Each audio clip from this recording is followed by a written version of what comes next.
Welcome back to the channel. Last week we released a little program about second-hand bikes and why we think we should buy, or why I think you should buy older second-hand bikes, and why I think they're better value than walking in and spending 5, 10, 15, 20,000 pounds on a brand new bike. We're going to do the same this week, except for this week we're going to break it down a little bit more. So rather than me just going, here are a load of bikes, we're going to find some specific bikes for specific categories. So our first category is going to be the 125 riders. First of all, we've got a KMX 125 from 1999. I personally owned a KMX 125 from 2002. It got stolen, like a lot of KMXs do. It's in exactly the same colour as my KMX. It's in the purple and the green. So the purple seat, the purple handlebars, and the Kawasaki green, that epic green that they did. KMX 125 two-stroke, £2,500 or near offer. I'd like to point out in 2002, I paid £2,500 for this bike. So it has lost no value. Up for sale is my KMX 125 two-stroke, a great choice for a first-time bike or riding restoration project. Now, if this is a get it for an MOT and ride it bike, this is perfectly what you need, because I tell you what you're going to do. What a lot of people are going to do is crash their first bike. You're going to drop it in a car park, or you're going to stack it into a hedge. Most people do. So if it's got scratches and stuff like that on it, it's a bonus. You're not going to be so precious about it. It starts and runs nicely, just two kicks after sitting for a while, but it would benefit from a carb clean and fresh fuel. This bike has been off the road for a bit, so it's currently sawn and has no MOT. It's an up and coming classic that would be a great addition to a collection, or ideal for a new rider who wants something vintage or fun. I think the seller's a little bit wrong on this. It's not vintage. It's not old enough to be vintage, but it is an up and coming classic bike. We're going to give them that. Comes with lots of paperwork, including the original handbook, all parts included. I personally think that the KMX 125 is one of the best 125s that someone can buy if they are a learner rider. The next one we've got for the learner riders on their CBTs is one that I've never seen before. Didn't even know Yamaha made this. This is a French import motorcycle from 1991. It is a Yamaha TDR 125 in a black and pink regalia, which I think again looks pretty stunning. It says nice clean bike for someone. French import, message me for details, MOT till next year and registered, ready to go. This bike's £1,800. It's £1,800 because it's old. It's going to be cheaper insurance. It might be slightly more expensive because it's an import. You'd have to look at that. Sometimes imports lower the price, sometimes imports higher the price. Depends on the insurance company. And it's really different. Like some of you go British pink. Why would you want a pink motorbike? I actually think pink motorbikes are really cool. I'm afraid to say I think pink is a really cool colour on motorbikes. I cannot tell you what this bike is like to ride because I've never owned one. So we've got sort of a dual sport bike there with the TDR 125. We've got a dirt bike with the KMX 125. And for those of you who are more into the cruisers that don't want to spend £3,000, £4,000, £5,000 on a newer bike, how about a 1996 Suzuki GN 125 for £700? For £700, it doesn't matter if you started this bike and blew the top end up, because it would take you about 2 or 3 hours to take the top end off of this, change the piston, change the rings, change the valves and put it back together, and you could do it with a 10, 12 and 14mm spanner. It would be that easy. So don't be afraid of this motorcycle. It's in Ashford. It reads Suzuki GN125 classic bike, starts and runs well. Indicators not currently working. Possible wiring or fuse, requires new front tyre. Would be a lovely quick project or first time bike. I completely agree. This bike would be a fantastic first time bike for someone. And the fact the indicators don't work, it's not going to be a lot of things. It's going to be a break in the wire, or like they said, a fuse. The wiring looms on these bikes don't have CAN bus, they don't have sensors, they're all over the place. They are run with a 12-volt feed from the battery to a fuse, from the fuse to a switch, from a switch to the item that they turn on and off. It's that simple. So there's 3 125 bikes there that are completely different and less than £3,000 or £4,000, which is what a modern 125 will cost you easily out of Honda or out of Sinis or Lexamoto or whatever Chinese companies you're going for. So rather than spending that money on a Chinese bike, Chinese import, which is going to break, I have Chinese bikes turn away quite a lot of the time and they are just awful at the moment. Unless Lexamoto or Sinis want to come forward and give me a bike and prove me wrong, I challenge them to prove me wrong that their bikes aren't appalling, because I have to work on them once they're a year or 2 years old and they're awful. You've got 3 top Japanese brands there and 3 top Japanese bikes from the 1990s that I bet will last longer than any brand new Chinese bike. The next category of motorcycles we're going to look at are the A2 license category of motorcycles. So once you've done your CBT, if you earned it under the age of 24, you have to do what's called an A2 license, which means you're restricted to a certain brake horsepower and a certain power to weight ratio. Now, the next bike I'm going to give you is the 2002 Kawasaki GPZ. Now, I've owned a 1995 GPZ 500 twin. My girlfriend Tony has a GPZ 400 twin for her first A2 bike. She now has a big bike license. Congratulations, Tony. She's got a VFR 800 for that. This bike is £1,500. These bikes are brilliant. I cannot express to you for a 500cc twin how much punch these things have got. They are fantastic. They ride well, they handle well, and they are very, very reliable. This one here is in fantastic colours. It's in like a bluey colour with red and silver regalia. It is £1,500. £1,500, and that will keep up with most of modern traffic, and it will do tens of thousands of miles as long as it's serviced well, and all for £1,500. And they're not expensive to insure, these bikes. It's a Kawasaki GPZ 500, immaculate condition, recent powder coated frame, all new bearings, 2 keys, V5 in his names, and 2 D-ring helmet locks. Pannier mounting points, and his words, not mine, accelerates like the Starship Enterprise. I'm assuming he's a Trekkie. Great first bike for an A2 rider, not millions of pounds to maintain and keep on the road. Tyres won't be expensive, and you'll keep up with most of your mates on most other A2 licenses. The second bike we're going to look at for A2 licenses, this is of the same era. This is a Suzuki GS 500. Everyone who knows me knows I'm not a massive fan of Suzukis, but these were a good bike. These bikes were used in London by outriders.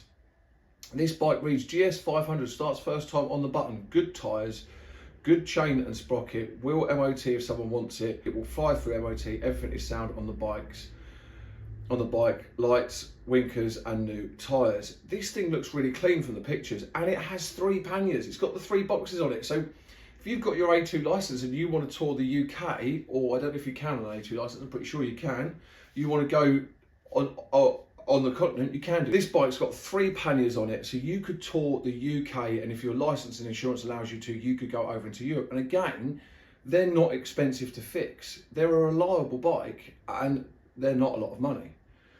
The third bike, for all of you that are like, yeah, but I like a race bike, I want to go very fast on my A2 licence, as fast as an A2 licence can carry you. Again, you'd have to check the category of vehicle. How about a 2002 Kawasaki ZX-R 400?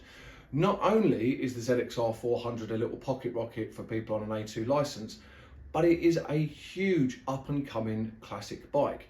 The Honda NC30, the GSX-R 400, the ZX-R 400, the FZR 400, they are all a classic 400 bike that people are enthralled by, that people want to own. So if you bought this, looked after it and maintained it, when you come to sell it, it'd probably be worth the same money, if not more. And this bike's £2,300. And again, it's in the green, Kawasaki green, regalia with the green wheels, which is what you want. If you own a Kawasaki, you want it in Kawasaki green because it's a Kawasaki, and it reads for sale. Here's my Kawasaki ZX-R 400 2002 L9 model. I've invested in this for £4,000 as a non-runner, with plans to get it running and riding. Fortunately, I think it means unfortunately, I'm forced to sell due to work priorities changing. I will be working away more than at home, therefore won't have time to work on it nor ride it. The bike has had work completed by me, myself, wiring and rewraps, new chains, new cam chains, swing arm bobbins, valve clearance is done, coolant flush, stainless steel bolt kit, new Michelin Pilot Road tyres, great Pilot Roads as well. So for, again, less than £2,500, you've got 3 A2 bikes there, and all 3 will be reliable and great fun. Now let's get to the meat and gravy of the situation. When we all have a full licence, we all want a full-size motorcycle. So what are we going to have a look at today? So I have scoured the Facebook internet marketplace on the interwebbings, like you do, and I have found us some tasty treats. Now, I'm a big fan of big muscle bikes, being 6'3", 6'4" depending whether I've hung upside down and stretched myself out, and about 17 stone. Little bikes are no good for me, so I'm a big fan of big muscle bikes. And as you can see here, we have a 2004 Yamaha XJR 1300. These bikes are very strong. They are very good. I've never owned one. I've ridden a couple, but I do have some good friends of mine that have owned them, and they loved them. They only traded them in because they wanted to move to a different bike, because like most motorcyclists, we get a little bit bored. This bike's 2004, it's in the yellow and black, which I think is the colour to have it in, but that's a personal preference. You might think differently. And it's £3,000. £3,000. Now, brand new out of the pack, if these were the same price as the GSX 1400, there have only been about £5,000 or £6,000 brand new. So it hasn't lost a lot of money. And I think they are an up-and-coming classic, especially around about 2004. The description reads, a lovely condition of pure muscle bike, MOT, service, recent carb rubbers, so it's not injection, it is carbureted, etc. Mint condition, high rises on the handlebars for more comfort, quick for its size and age, no offers. So the seller is quite stern on the fact he wants £3,000 on it. And if you go and see this bike, and the bike is in the condition that the seller shows it in, and it starts and runs well, and the history is there for it, it's worth £3,000. Driven 26,500 kilometres, I reckon that's going to be miles. Unfortunately, for some reason, Facebook makes it very difficult for us to change stuff to miles. Although it's American, and the Americans work in miles. What can I say? So that's our big muscle bike. But what we're going to look at next, because some of you are going to want a race bike. So here we have a Suzuki GSX-R 1000. Again, the Suzuki GSX-R 1000, although I'm not a Suzuki fan, these are fantastic bikes. And I need to look at the camera when I'm talking to you. And here we have a 2001 Suzuki GSX-R 1000. It is in Godalming. I have no idea where Godalming is. And it's the pricely sum of £2,900. It's less than £3,000. This bike's 180 mile an hour, easily 180 mile an hour bike for £2,900. The description reads, no swaps, because everyone on Facebook Marketplace wants to swap you your prized motorbike for a bottle of Lambrini and a packet of Benson & Hedges silver. We don't want to swap our bikes for Benson & Hedges silvers and Lambrinis, we want monies. Suzuki GSX-R 1000, 2001, MOT till June 2026. So you've got another year's worth of MOT and running out of it. 2 keys. Lots of paperwork, i.e. receipts, service history and MOTs. Runs and rides perfect. 29,000 miles on it. 29,000 miles. This bike's got less miles on it than most girls that were born in 2001 that go in and out of Yates's. Excellent condition for its age. Recent service, including chain and sprocket. That's just saved you 200, 300 quid. Never tracked or ridden in the rain. Surely you must have got it caught in the rain. And if he did, I reckon, look at the condition of it, he's got it out and cleaned. But I can't believe it's never been caught in the rain. I struggle with that. Small piece of fairing missing is shown in the pictures. Like this when I bought it, reflected in the price. I think that is definitely reflected in the price. As we scroll through the pictures on this bike, you are going to see what is actually a really, really nice example of a GSX-R 1000. We have a muscle bike from the early noughties. We now have one of the best race bikes from the early noughties. And actually, I think during that period, Suzuki really were king of the castle when it comes to producing fast race bikes. They certainly knew what they was doing. This bike here we have, and it's the wrong colour in my opinion, but it is still a pretty bike. A blue Honda Blackbird. Now the Honda Blackbird was one of the first motorcycles in the world to do like 189 mile an hour, 190 mile an hour. I remember reading, I can't remember whether it was What Bike magazine or something like that, they claimed that this bike could do 200 mile an hour, but I don't think it quite did. I think the Suzuki Hayabusa was the first of 200 mile an hour. Someone in the comments tell me if I'm wrong, I may well be. So it is a 2003 Honda CBR 1100 XX Blackbird, blue with full luggage and only 26,700 miles. Now, any of you in the motorcycling or car community that know anything about Hondas, 26,000 miles on a Honda car or motorcycle has only just been running. That engine has got so many more miles left on it to do.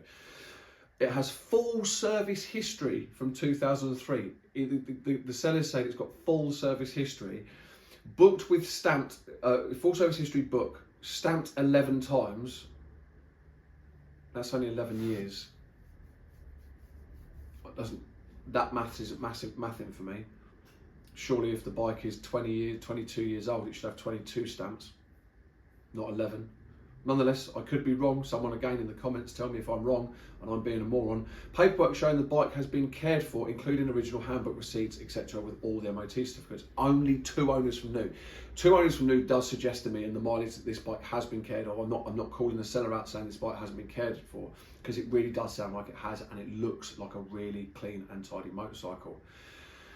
The bike has been well looked after and not done a lot of miles, only covered 365 miles since last MOT. So maybe that's why it's low on the service history, because they're not having it serviced every year, they're having it serviced by mileage. Only covered 1,000 miles over the last 4 years, with only 26,750k on the clock in total, selling as it doesn't get used. Recently had 2 new tyres, Bridgestone BTO3s. Again, I'm a big Battle Axe fan. I have big Bridgestone BTO3s on my bike, and so does Tony on her VFR, because they are the choice of tyre for myself. New battery, rear disc and pad, rear hugger, has had bar risers fitted, so you're more comfortable when you're riding this bike. You're not leaning forward, so you can tour comfortably.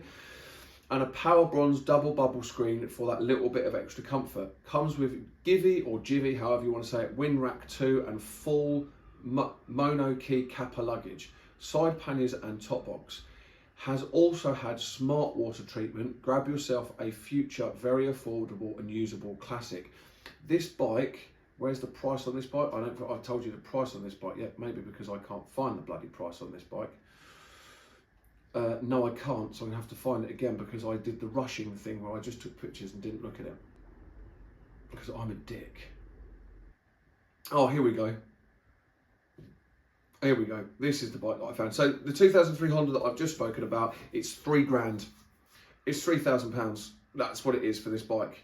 Now you can get Honda Blackbirds for a lot less money. I chose a Honda Blackbird for £3,000, and I chose that one because it is so low mileage. It's got so much service history with it, and it is in such good condition with the full panniers and that it's probably worth £3,000. I reckon if you went with 2.5 in your pocket and bartered the seller, and you was a little bit more of a barterer than I am, like if you took Tony with you, she'd have him down to £1.50 and a packet of crisps, whereas I'd probably end up paying £5,000 for it. But you will probably get that down massively if you're a good barterer and you go with cash pound notes in your pocket. Because remember, cash is king when it comes to buying motorcycles. So we've now had a look at 3 motorcycles in the lower tier CBT licensing. We've had a look at the lower tier A2 licensing for 3 motorcycles, and we've had a look at 3 motorcycles for full-blown licenses and what you can actually get for your money. Before we finish with this advice comes freely dispensed to you guys to have a look at and go and see if you can find yourself a bargain motorcycle to keep you on the road and not spend thousands of pounds. What I do strongly advise is you make sure that you check that vehicle hasn't been stolen, damaged or recovered, and it's not hiding a nasty history. There are plenty of websites out there that you can use for this. Okay, and secondly, you maybe want to take a qualified vehicle technician with you, preferably who knows about motorcycles, to check the vehicle over and have a once over it to give yourself a peace of mind. Most mechanics will charge you £60 to £70 an hour, so you can have them to go with you, check the motorcycle. But you'll know the seller. If the seller's a bad seller, you'll know they are the way they approach themselves to you. If you knock on the door and there's a 60-year-old man there and he looks all prim and proper and clean and tidy, the chances are his bike is prim and proper, clean and tidy. Okay, hope you enjoyed this video. I hope I've managed to find you all a bargain to buy out there and not spend loads of money. I will leave a link to all the bikes I've had a look at in the description, so you can go straight onto Facebook Marketplace if any of them take your fancy. Please leave a comment in the description below on what you think and what bikes you think I should have a look at. Thank you very much for watching.